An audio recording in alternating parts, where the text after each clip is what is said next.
Hello everyone, welcome to master cherry mom YouTube channel. So आज की जो video है वो है थायराइड ड्यूरिंग प्रेगनेंसी है टॉपिक आज का हमारा। वीडियो को स्टार्ट करने से पहले चैनल को लाइक कीजिए, सब्सक्राइब करिए और शेयर करिए। और आप पहले वाली वीडियोस भी देखा कीजिए, आई होप वो यूजफुल होंगी आपके लिए वीडियोस बहुत ज्यादा। तो चलिए स्टार्ट करते हैं thyroid during pregnancy. So the first question ये होता है सबसे पहले, व्हाट इज थायराइड? थायराइड होता क्या? ये जो हमारा नेक है ना, यहाँ पे करके बटरफ्लाई शेप में ग्लैंड होता है, यहाँ पे स्मॉल बटरफ्लाई ग्लैंड होता है उस बटरफ्लाई की शेप में, ठीक है, नेक में, जिसके पीछे ही एकदम हमारा क्या होता है, वॉइस बॉक्स होता है। वॉइस बॉक्स के फ्रंट में वो बटरफ्लाई ग्लैंड होता है, ठीक है, उसको हम थायराइड बोल देते हैं, थायराइड ग्लैंड, ठीक है। अब ये जो यहाँ पे जो थायराइड ग्लैंड्स हैं ये बटरफ्लाई की शेप में, ये T3 T4 बनाते हैं, जो कि केमिकल मैसेंजर का काम करते हैं हमारी ब्लड वेसल्स टिश्यूज जो हमारे बॉडी में होते हैं, ठीक है।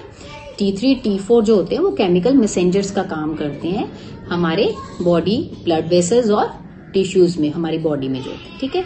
नेक्स्ट थिंग, हमारी बॉडी का वर्क करने का स्पीड क्या होना चाहिए, जिसको हम बॉडी मेटाबॉलिज्म भी कह सकते हैं, उसको भी ये कंट्रोल करता है। नेक्स्ट, ये थायराइड जो होता है ये अफेक्ट करता है हमारी डाइजेशन को, हमारी एनर्जी लेवल को, टेम्परेचर को, हार्ट बीट को, हमारा वे ऑफ थिंकिंग क्या है उसको, और हम कैसा फील करते हैं उसको भी ये अफेक्ट करता है, ठीक है। ये सब चीजें रिलेटेड हैं, थायराइड से ही अफेक्ट होती हैं ये।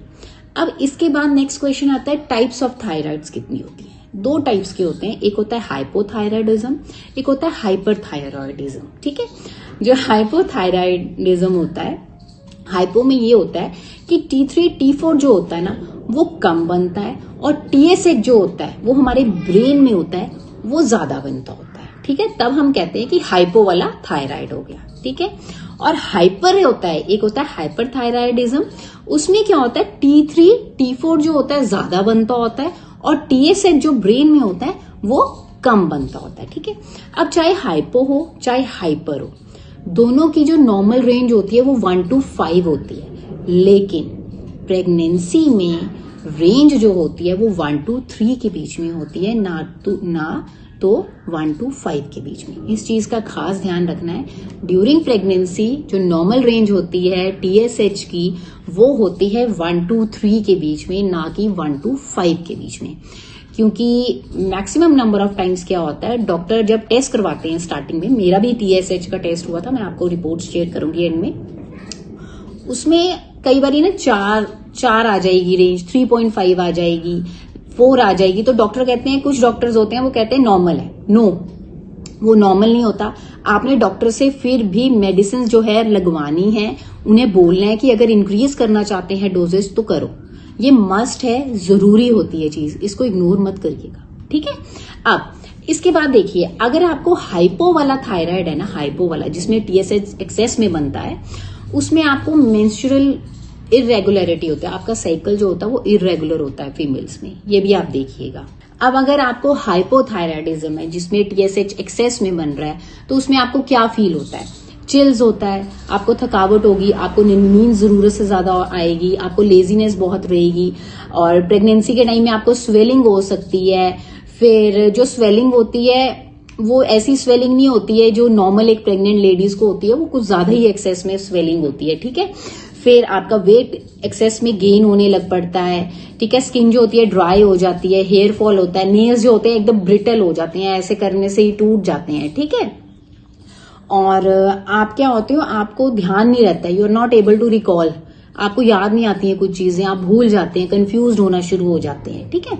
एंड यस, इसमें कॉन्स्टिपेशन का इश्यू रहता है, और साथ ही साथ हार्टबर्न का भी, हार्ट रेट का भी इश्यू रहता है। आपका जो हार्ट रेट होता है वो कम हो जाता है, आपका हार्ट धीरे धीरे स्लो बीट करने शुरू कर देता है, ठीक है। और इसके साथ अब ये इफेक्ट कैसे करता है आपको प्रेगनेंसी में, अगर थायराइड है या फिर उससे पहले है, जब आप प्रेग्नेंट होते हैं आप अपने डॉक्टर के पास जाएंगे, वो सबसे पहले आपका एक तो HCG का टेस्ट देखते हैं, प्रोजेस्टेरॉन का लेवल देखेंगे, ये टेस्ट करवाएंगे, ब्लड टेस्ट करवाते हैं, साइड बाय साइड आपका TSH का टेस्ट होगा, वो यही देखने के थायराइड तो नहीं, अगर थायराइड है क्या लेवल है उसके अकॉर्डिंग वो मेडिसिन देते हैं। अब ये इफेक्ट कैसे करता है बेबी पे? अगर थायराइड को आप नहीं कंट्रोल कर रहे हैं या प्रेगनेंसी में, तो ये कैसे इफेक्ट करता है? सबसे पहले तो अबॉर्शन होने के बहुत ज्यादा चांसेस होते हैं, बहुत ज्यादा। सेकेंडली, जो बेबी का वेट होता है वो बहुत कम हो जाता है। ठीक है, जब आप डिलीवरी देते हैं तो बर्थ वेट जो होता है वो कम हो जाएगा। जो बेबी का IQ होता है वो बहुत कम हो जाएगा, या फिर बेबी मेंटली रिटार्डेड भी हो सकता है। आपकी डिलीवरी टाइम से पहले भी हो सकती है। आपका वेट बहुत एक्सेस में गेन हो जाएगा, जो कि होना नहीं चाहिए। ठीक है, अब जो थायराइड है वो मदर से, प्रेग्नेंट फीमेल से बेबी को भी हो सकता है पास ऑन थायराइड। ठीक है, अब हम बात करते हैं हाइपरथायराइडिज्म की। इसमें क्या होता है, T3 T4 जो होते हैं वो एक्सेस में बनते हैं और जो TSH होता है वो कम हो जाता है। ठीक है, अगर किसी को प्रेगनेंसी में हाइपर वाला थायराइड है तो समटाइम्स क्या होता है, ये T3 T4 जो है ये सिग्नल्स भेजते हैं ब्रेन में कि TSH ज्यादा बनाइए। ठीक है, और जब यहां से TSH एक्सेस में बनता है तो समटाइम्स इतना एक्सेस में बन जाता है कि उसको हम थायराइड स्टॉर्म भी कहते हैं।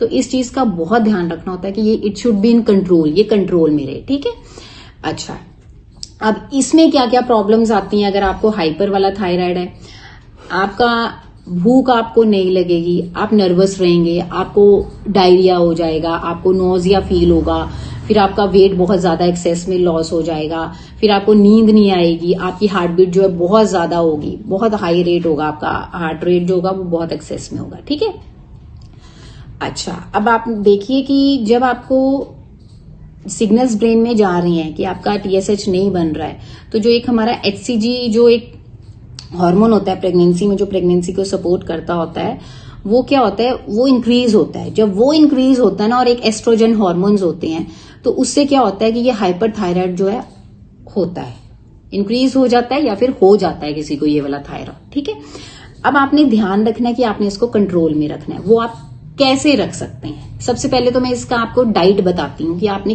क्या खाना है क्या नहीं। आपने खाना है सबसे पहले तो आयोडाइज सॉल्ट। आजकल हर सॉल्ट जो होता है, टाटा का ले लीजिए, कोई भी ले लीजिए सॉल्ट, आप पिंक सॉल्ट लीजिए, जो भी ले लीजिए, दे आर ऑल आयोडाइज। आपने आयोडाइज सॉल्ट खाना है। जिंक वाली चीजें खानी है जिसमें जिंक बहुत ज्यादा होता है। ठीक है, फूड्स जैसे हो गई, दही हो गया, योगर्ट हो गया, नट्स हो गए, चिया सीड्स हो गए, सैलेड्स। अच्छा, एक एग्स होते हैं, एग्स व्हाइट आप खा लीजिए, चाहे तो येलो छोड़ दीजिए, ये बहुत अच्छे होते हैं थायराइड में। ठीक है, और आपने अपने आप को एक्टिव रखना है। एक्टिव कैसे?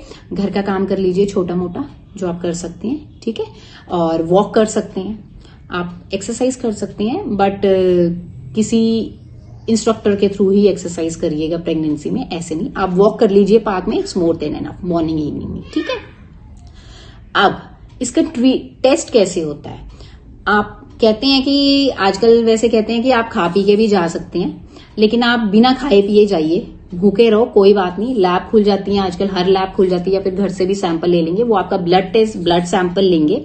आपने पानी भी नहीं पीना है। ठीक है, उससे क्या होता है कि हमें सेटिस्फेक्शन रहती है कि रिपोर्ट जो है एग्जैक्ट ठीक आई होगी, क्योंकि अगर हम पानी पी लेना और रिपोर्ट अगर ऊपर नीचे हो गई तो एक दिमाग में एक डाउट आ जाता है कि हमने पानी पी लिया था, रिपोर्ट उस वजह से ज्यादा तो नहीं होगी, उस वजह से कम तो नहीं होगी, तो आप खाली पेट दीजिए। ठीक है, अच्छा, उसके बाद वो सैंपल आपका ले लेंगे, उससे आपको TSH लेवल आपका पता चल जाएगा, T3 T4 का भी पता चल जाएगा। आपके डॉक्टर आपको गाइड करेंगे फर्दर क्या करना है क्या नहीं करना है। ठीक है, और प्रेगनेंसी में आपने हर मंथ इसका टेस्ट करवाना है, थायराइड का हर मंथ करवाना है, रेगुलर करवाना है। डॉक्टर कह रहे हैं नहीं कह रहे, आप करवा लीजिए थायराइड का टेस्ट।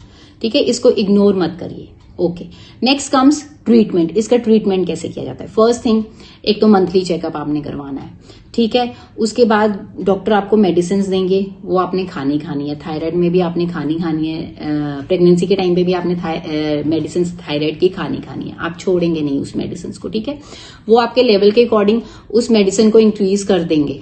अगर बढ़ रहा है तो वो आपकी डोजेज जो है एक्सेस में करेंगे। मैं मेडिसिन के नेम ले सकती हूँ, जैसे थायरॉक्सिन हो गया, बट आप अपने डॉक्टर को कंसल्ट करके ही मेडिसिन लेंगे, ऐसे नहीं लेंगे। ठीक है, आप एक बहुत आपने ये ध्यान रखना है कि जो आपके डॉक्टर हैं, आपने उनको खुद बोलना है कि अगर थायराइड का लेवल 3 से ऊपर जा रहा है तो मेडिसिन को इंक्रीज करो, कम मत करिए। वो बढ़ा देंगे आपकी मेडिसिन, वो अपने आप बढ़ाएंगे। बट कई बार नहीं, अगर डॉक्टर बढ़ा रहे हैं तो बोलो, क्योंकि थायराइड जो है वो आपके बेबी के माइंड पे, ब्रेन पे इम्पैक्ट देता है। ये बच्चों का IQ कम कर देता है। बच्चा जो होता है वो मेंटली रिटार्डेड हो सकता है और ये बच्चे को भी पास ऑन हो जाता है थायराइड। मैं फिर से यही चीज रिपीट कर रही हूँ, so keep it in mind, ठीक है। उसके बाद आपने अवॉइड क्या क्या करना है। जंक फूड अवॉइड कर दीजिए, प्रोसेस्ड फूड अवॉइड कर दीजिए, ब्रोकली मत खाइए, कैबेज मत खाइए। फिर हाँ, जो भी आप मेडिसिन खाते हैं प्रेगनेंसी में, जैसे कि आपको कैल्शियम लिखा गया है, आयरन लिखा गया है, जो भी लिखा गया है, आपने उन मेडिसिन को थायराइड की मेडिसिन के साथ नहीं खाना है। गैप देना है बीच में, ठीक है। ये आपने ध्यान रखना है। रिफाइंड शुगर, जिसे हम व्हाइट शुगर कहते हैं, इसको तो छोड़ दो, इसको हटा दो अपने घर से। ये नहीं खानी है। व्हाइट शुगर हो गई और रिफाइंड ऑयल हो गया, इनको हटा दीजिए। थायराइड में ये बिल्कुल मत खाइए। आप कोशिश करिए कि अवॉइड कर दीजिए, ठीक है। अब मैं आपको बताती हूँ कि टाइमिंग ऑफ मेडिसिन क्या होना चाहिए। थायराइड की जो मेडिसिन होती हैं वो अर्ली मॉर्निंग खाली पेट खाई जाती है। आप सुबह उठते हैं, आपको मेडिसिन खानी होती है और वही राइट टाइम होता है खाने का, ठीक है। लेकिन जब आपने मेडिसिन खाई है, आप उसके 3 घंटे तक कोई और मेडिसिन नहीं खाएंगे।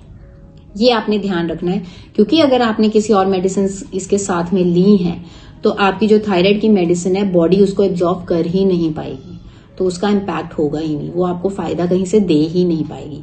तो आपने क्या करना है, आपने मेडिसिन के बीच में 2-3 आवर्स का गैप देना है। अगर सुबह अर्ली मॉर्निंग आपने खाली पेट खाई है थायराइड की, तो बीच में गैप दीजिए, एटलीस्ट 3 आवर्स का गैप देना है, फिर खाना है, ठीक है, ताकि जो थायराइड की मेडिसिन है बॉडी उसको अच्छे से अब्जॉर्ब कर सके, अब्जॉर्प्शन हो सके, ठीक है। ये देखिए, ये मेरी प्रेगनेंसी जब स्टार्ट हुई थी तो उसी टाइम पे मेरा थायराइड का TSH का टेस्ट हुआ था। तो ये मेरी रिपोर्ट आई थी, लेवल था मेरा 1.63, ठीक है। और नॉर्मल रेंज यहाँ पे इन्होंने 5.50 की दी थी, बट मेरी गायनेक जो थे वो 3 तक ले रहे थे नॉर्मल, इससे ऊपर नहीं। वो उन्होंने मुझे बाद में बोला कि वैसे तो ये पूरा ही ठीक है, इसमें कोई इश्यू ही नहीं है। कहते अगर थोड़ा ज्यादा भी होता, 3 से ऊपर होता, तो मैं डोजेज करती आपको हाई या फिर देखती फिर, ठीक है। तो आपने ये ध्यान रखना है, अगर आप प्रेग्नेंट है तो आप 1 to 3 तक की रेंज लेंगे आप, दैट्स इट, ठीक है। सो ये थी आज की video, thyroid during pregnancy. I hope ये वीडियो आपके लिए यूजफुल होगी। अगर आपको कोई डाउट हो, कमेंट सेक्शन में आप मुझसे पूछ सकते हैं। मिलते हैं नेक्स्ट वीडियो में। जाने से पहले चैनल को लाइक कीजिए, सब्सक्राइब करिए और शेयर करिए। तब तक के लिए take care, bye bye and thank you.